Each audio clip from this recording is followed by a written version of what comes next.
अस्सलाम वालेकुम व्यूअर्स, आज हम आपके साथ बहुत ही यमी और डिलीशियस चिकन जलफरेज़ी की रेसिपी शेयर कर रहे हैं। आई होप आपको ये रेसिपी पसंद आएगी। इस रेसिपी को स्टेप बाय स्टेप फॉलो कीजिए और वीडियो को एंड तक ज़रूर देखिएगा। तो फिर चलिए चलते हैं रेसिपी की तरफ।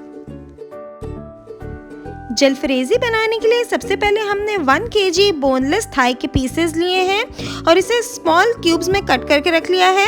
इसके बाद हम इसमें नेशनल का चिकन जलफरेज़ी मसाला से इसे मैरिनेट करेंगे।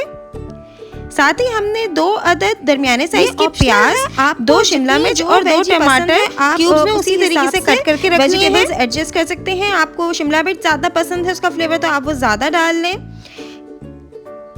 चिकन को हम मैरिनेट करके जितनी देर के लिए रखेंगे उतना ही अच्छा इसमें फ्लेवर आएगा। तकरीबन 1 घंटे के लिए आप इसे मैरिनेट करें एटलीस्ट।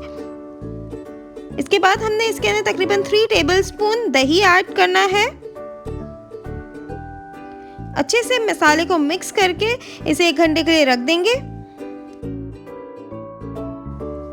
इसके बाद हमने एक पैन के अंदर तकरीबन 2 to 3 टेबलस्पून कुकिंग ऑयल डालना है। हम यहाँ पे ओलिव ऑयल यूज़ कर रहे हैं, आप चाहें तो ओलिव ऑयल में बना सकते हैं या कुकिंग ऑयल यूज़ कर सकते हैं।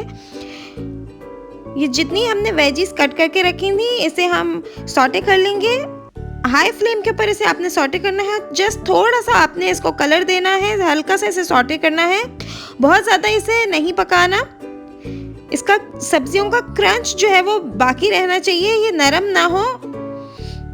थोड़ा सा इसे सॉटे करेंगे ताकि इसकी अच्छी सी खुशबू आ जाए। इसके बाद इन सारी वेजीज को हम निकाल लेंगे। फ्लेम बिल्कुल आपने हाई रखनी है, इस बात का ख्याल रखना है। अगर आप लो फ्लेम पे इसे पकाने लगेंगे तो ये सारी सब्जी अपना पानी छोड़ देंगे और बिल्कुल सॉगी हो जाएंगी, नरम हो जाएंगी। वेजीज हो गई हैं, अब हम इन्हें निकाल लेते हैं। अब उसी पैन में हमने 2 टेबलस्पून और कुकिंग ऑयल ऐड किया है। इसके अंदर हम 2 टीस्पून के करीब गार्लिक पेस्ट ऐड करेंगे। हमारे पास गार्लिक पेस्ट थिक था तो हमने 2 टेबलस्पून डाला है। अगर आपके पास थोड़ा थिन बना हुआ है तो आप 3 टेबलस्पून भी डाल सकते हैं। इसके बाद हमने जो चिकन मैरिनेट करके रखा हुआ था वो हम इसके अंदर पकाएंगे। चिकन को भी हम उसी तरीके से हाई फ्लेम पे पकाएंगे। चिकन को गलने में बहुत ज़्यादा टाइम नहीं लगता है, इसको आप हाई फ्लेम पे कुक करें तो इसका जो जूस होता है, जो जितनी ज़्यादा टेंडर और जूसी बनती है, अगर आप इसे हाई फ्लेम पे पकाएंगे बहुत ज़्यादा देर लोगों को लगता है कि चिकन पकाने से वो सॉफ्ट हो जाएगी, हालांकि ऐसे नहीं, उसका सारा जूस जो है वो ग्रेवी में निकल जाता है। तो उससे बेहतर ये है कि आप इसे हाई फ्लेम पे पकाएं और जल्दी से इसका पानी खुश्क कर लें। इसके बाद 1 टीस्पून इसके अंदर हम चिकन पाउडर ऐड कर रहे हैं ताकि इसका फ्लेवर और एनहांस हो जाए।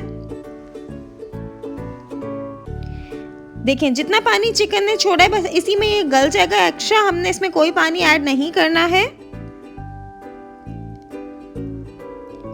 इसके बाद हमने तकरीबन 3 से 4 टमाटर, लाल टमाटर होने चाहिए, इस तरह चूल्हे पे उससे सेक लेंगे। चूल्हे पे जलाने से इसका जो छिलका होता है वो इजीली पील हो जाता है। इस तरह से इसका छिलका उतार के इसका पेस्ट बना लेंगे और ग्राइंड करने के बाद इस चिकन के अंदर हम उस पेस्ट को ऐड कर देंगे। बहुत अच्छी सी इसकी ग्रेवी बनेगी इससे। अब हमें चिकन को और टमाटर को इतना ज़्यादा पकाना है कि अच्छे से जो है चिकन गल जाए और टमाटर भी खुश्क हो जाए, थोड़ा सा भुन जाए। इसके अंदर हमने 2 टेबलस्पून, इसके बाद 2 टेबलस्पून चिली गार्लिक सॉस इसमें ऐड कर रहे हैं। इससे भी इसका फ्लेवर बहुत ज़्यादा अच्छा हो जाएगा। अगर आपने अभी तक हमारी वीडियो को लाइक नहीं किया है तो प्लीज़ पहले हमारी वीडियो को लाइक कर लीजिए, और अगर आपने हमारा चैनल सब्सक्राइब नहीं किया हुआ तो हमारे चैनल को सब्सक्राइब कर लीजिए और कमेंट सेक्शन में कमेंट करके बताना ना भूलिएगा आप कौन सी रेसिपीज़ देखना चाहते हैं, वो हम आपके साथ ज़रूर शेयर करेंगे। इसके बाद 1 टीस्पून डार्क सोया इसमें ऐड कर रहे हैं। अच्छे से इसे मिक्स कर लेते हैं।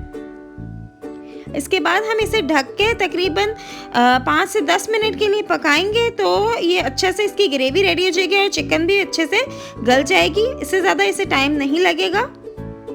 ये देखें चिकन हमारे पास रेडी हो चुका है, अच्छे से चिकन गल गया है और ग्रेवी भी इसकी बिल्कुल बैलेंस हो गई है।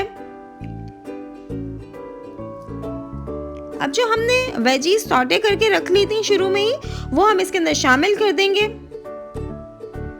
इसे अच्छी तरह मिक्स कर लेंगे।